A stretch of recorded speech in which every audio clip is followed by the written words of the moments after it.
ದೇವರ ನಾಮಕ್ಕೆ ಮಹಿಮೆ ಉಂಟಾಗಲಿ. ಒಂದು ವಾಕ್ಯನ ಓದಿಕೊಳ್ಳೋಣ. ಇಬ್ಬರಿಗೆ ಬರೆದ ಪತ್ರಿಕೆ 10ನೇ ಅಧ್ಯಾಯ 25ನೇ ವಚನ ಹೇಳುತ್ತೆ, ಸಭೆಯಾಗಿ ಕೂಡಿಕೊಳ್ಳುವುದು ಕೆಲವರು ರೂಢಿಯಾಗಿ ಬಿಟ್ಟಿರುವುದರಿಂದ ನಾವು ಬಿಟ್ಟು ಬಿಡದೆ ಒಬ್ಬರಿಗೊಬ್ಬರನ್ನ ಎಚ್ಚರಿಸೋಣ. ಆಮೇನ್, ಹಲ್ಲೆಲೂಯಾ.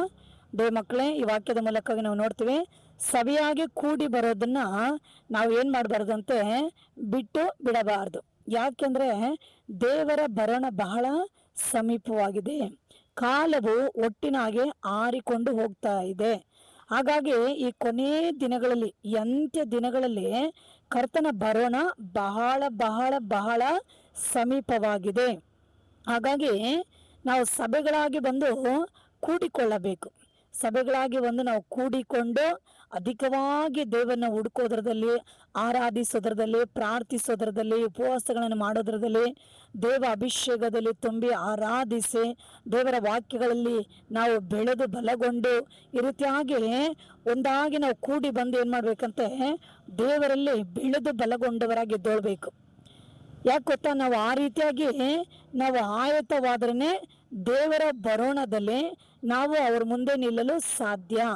ನಾವು ಸಭೆಗಳಿಗೆ ಸರಿಯಾಗಿ ಒಂದು ವಾರ ಬಂದರೆ ಒಂದು ವಾರ ಬರಲ್ಲ, ಕೆಲವರು ತಿಂಗಳ ಗಂಟ್ಲೆ ಬರಲ್ಲ, ಕೆಲವರು 2 ವಾರ ಬರಲ್ಲ, ಕೆಲವರು 3 ವಾರ ಬರಲ್ಲ, ಕೆಲವರು 1 ವಾರ ಬಂದರೆ 1 ವಾರ ಬರಲ್ಲ. ಮನೆಗಳಲ್ಲಿ ಸರಿ ಪ್ರಾರ್ಥನೆಗಳು ಮಾಡಲ್ಲ.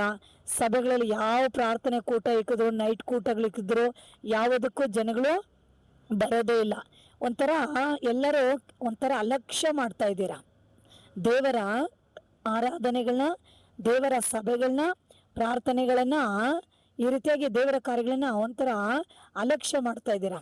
ಆಲಸ್ಯ ಮಾಡೋಗೆ, ಅಲಕ್ಷ್ಯ ಮಾಡುವಾಗೆ ಏನಾಗುತ್ತೆ ಗೊತ್ತಾ, ದೇವರಿಗೆ ಅಂಥವ್ರಗಳ ಮೇಲೆ ಒಂದು ಕೋಪ ಬರುತ್ತೆ, ಅಂಥವ್ರಗಳ ಮೇಲೆ ಒಂದು ಶಾಪ ಬರುತ್ತೆ. ಆಮೇನ್, ಹಲ್ಲೆಲೂಯಾ.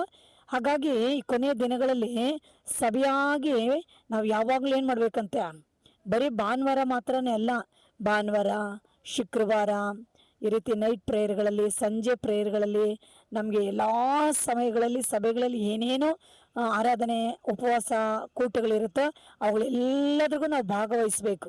ಅವುಗಳೆಲ್ಲದ್ರದಲ್ಲಿ ನಾವು ಭಾಗವಹಿಸುವಾಗಲೇ ನಾವು ಆತ್ಮಿಕ ರೀತಿಯಲ್ಲಿ ನಾವು ಬೆಳೆದು ನಾವು ಪರಿಶುದ್ಧವಂತರಾಗಿ, ಯೋಗ್ಯರಾಗಿ ನಾವು ಕಾಣಿಸಿಕೊಳ್ಳುವಾಗೆ ನಾವು ದೇವರನ್ನು ನೋಡೋಕ್ಕೆ ಸಾಧ್ಯವಾಗುತ್ತೆ. ಅನೇಕರು ಆ ರೀತಿಗೆ ಬರದೆ ಕೆಲಸ, ಕುಟುಂಬ, ಅವರ ಕಾರ್ಯಗಳು, ನನಗೆ ಅವನು ಹೋಗುತ್ತೆ, ಇವ್ರು ಬಂದಿದ್ದಾರೆ, ಅವ್ರು ಬಂದಿದ್ದಾರೆ, ಏನೇನೋ ಕಾರ್ಯಗಳನ್ನ ಹೇಳಿಕೊಂಡು ನಾವು ಬರದೆ ಹೋಗುವಾಗ ಏನಾಗುತ್ತೆ, ಆತ್ಮದಲ್ಲಿ ಅವರು ದಿನಕ್ಕೆ ದಿನಕ್ಕೆ ಸಾಯ್ತಾ ಇರ್ತಾರೆ. ಆತ್ಮದ ವಿಷಯದಲ್ಲಿ ದಿನಕ್ಕೆ ದಿನಕ್ಕೆ ಅವ್ರು ಏನು ಮಾಡ್ತಾ ಇದ್ದಾರೆ, ಮರಣ ಹೊಂದ್ತಾ ಇರ್ತಾರೆ. ಆತ್ಮದಲ್ಲಿ ಬಲಹೀನರಾಗಿ ಆತ್ಮದಲ್ಲಿ ಮರಣ ಹೊಂದ್ತಾ ಇರ್ತಾರೆ. ದೇವ ಪ್ರಸನ್ನತೆ ಇಲ್ಲದೆ, ದೇವರ ಅಭಿಷೇಕ ಇಲ್ಲದೆ, ದೇವರ ಒಂದು ಮಹಿಮೆ ಇಲ್ಲದೆ, ದೇವರ ಸನ್ನಿಧಾನ ಇಲ್ಲದೆ ಬಲಹೀನರಾಗಿ ಆತ್ಮದಲ್ಲಿ ಅವರು ದಿನಕ್ಕೆ ದಿನಕ್ಕೆ ಮರಣ ಹೊಂದಿ ಸೈತಾನನಿಗೆ ಹತ್ರ ಆಗಿ ನಿತ್ಯ ನರಕದ ಒಳಗಡೆ ಹೋಗಿ ಬಿಡುತ್ತಾರೆ. ಹಾಗಾಗಿ ದೇವರು ಹೇಳ್ತಾನೆ, ಸಭೆಯಾಗಿ ಕೂಡಿಕೊಳ್ಳೋದನ್ನ ನಾವು ಬಿಟ್ಟು ಬಿಡದೆ ಒಬ್ಬರಿಗೆ ಒಬ್ಬರು ನಾವು ಹೋಗಿ ಏನು ಮಾಡೋಣ, ನಾವು ಅಧಿಕವಾಗಿ ಆಸಕ್ತಿಯಿಂದ ಸಭೆಗಳಲ್ಲಿ ಎಲ್ಲ ಕಾರ್ಯಗಳಿಗೆ ಭಾಗವಹಿಸಬೇಕು. ಬರದೇ ಇರೋನ ಹೋಗಿ ಎಚ್ಚರಿಸಬೇಕು. ನೀವು ಹಾಗೆಲ್ಲ ಮಾಡಬಾರ್ದು. ದೇವರ ಬರೋಣ ಹತ್ರ ಆಯಿತು, ಸೈತಾನ ಈ ರೀತಿಯಾಗಿ ಕಾರ್ಯಗಳು ಮಾಡಿ ಅನೇಕರನ್ನ ದೇವರಿಂದ ದೂರ ಮಾಡ್ತಾನೆ. ಇದು ಬಹಳ ತಪ್ಪು. ನಾವು ಅನೇಕರನ್ನ ಹೋಗಿ ಎಚ್ಚರಿಸಿ ಅವ್ರುಗಳನ್ನ ಬಲಪಡಿಸಿ ಅವ್ರುಗಳನ್ನ ಆಲಯಗಳಿಗೆ ಬರುವ ಹಾಗೆ ನಾವೇನು ಮಾಡ್ಬೇಕಂತೆ, ಬುದ್ಧಿವಾದಗಳನ್ನ ಹೇಳೋರಾಗಿ ನಾವು ಕಾಣಿಸಿಕೊಳ್ಳಬೇಕು.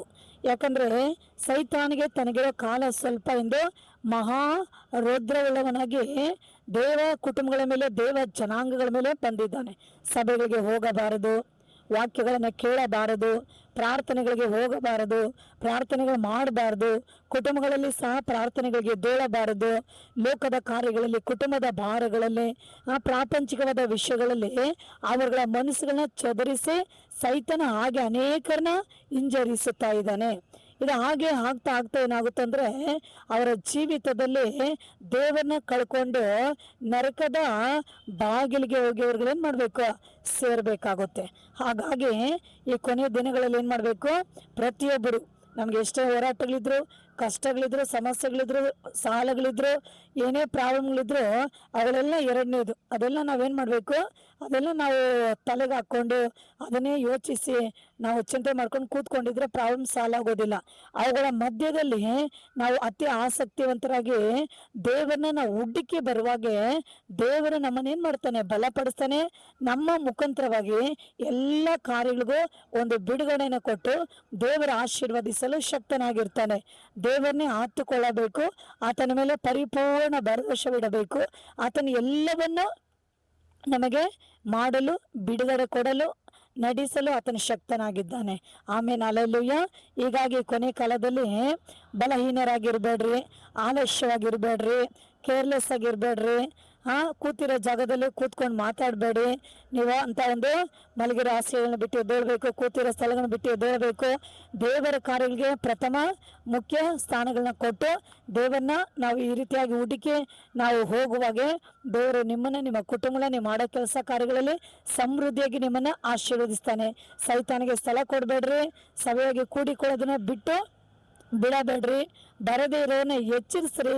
ಎಲ್ಲರೂ ಸಮಯಕ್ಕೆ ಸರಿಯಾಗಿ ಬಂದು ದೇವರ ಆಲಯದಲ್ಲಿ ಭಾಗವಹಿಸ್ರಿ, ಆರಾಧಿಸ್ರಿ, ಅಭಿಷೇಕ ಹೊಂದ್ಕೊಳ್ರಿ, ಅನ್ಯ ಭಾಷೆಗಳನ್ನು ಮಾತನಾಡ್ರಿ, ವಾಕ್ಯಗಳನ್ನ ಕೇಳ್ರಿ, ಗ್ರಹಿಸ್ಕೊಳ್ರಿ.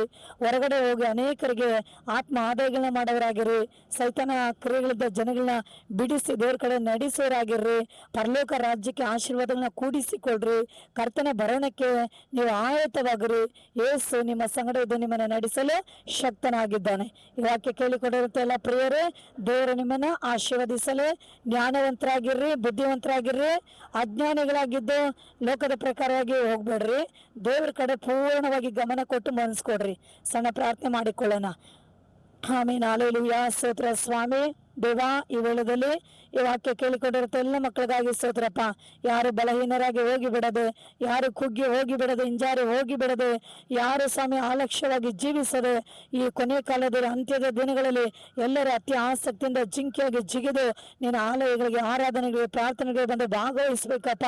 ಕರ್ತನೆ, ಎಲ್ಲರನ್ನ ಎಚ್ಚರಿಸು, ಎಲ್ಲರನ್ನ ಪ್ರೇರೇಪಿಸು, ಎಲ್ಲರೊಟ್ಟಿಗೆ ನೀನು ಮಾತನಾಡು ಅಪ್ಪ. ಸೈತಾನಿಗೆ ಸ್ಥಳ ಕೊಡದಾಗೆ ಈ ಮಕ್ಕಳು ರಾಜ್ಯವೇ ನಿನ್ನಲ್ಲಿ ಸ್ವಾಮಿ ಬಲವೊಂದು ಆಶೀರ್ವದಿಸಲ್ಪಟ್ಟು ಆ ಪರಲೋಕ ಮಹಿಮೆಯನ್ನು ಸಂಪಾದಿಸಿಕೊಂಡು ಅಪ್ಪ ನೀನು ಬರೋಣ ಸಮಯಕ್ಕೆ ಆದಷ್ಟು ಬೇಗನೆ ಆಯತವಾಗಿ ನಿನ್ನ ಮುಂದೆ ನಿಲ್ಲಲು ಎಲ್ಲರಿಗೆ ಕೃಪೆ ತೋರಿಸ್ಬೇಕಾಗಿ ಪ್ರಾರ್ಥನೆ ಮಾಡ್ತೀನಿ. ಆಶೀರ್ವದಿಸ್ರಿ, ಹಾಗೆ ಮಾಡ್ರಿ. ಯೇಸು ನಾಮದಲ್ಲಿ ತಂದೆ, ಆಮೇನ್. ಈ ವಾಕ್ಯ ಕೇಳಿಕೊಂಡಿರಲ್ಲ ಪ್ರಿಯರ, ದೇವ ನಿಮ್ಮನ್ನ ಆಶೀರ್ವದಿಸಲಿ. ಲೈಕ್ ಮಾಡಿ, ಶೇರ್ ಮಾಡಿ. God bless you. ಆಮೇನ್.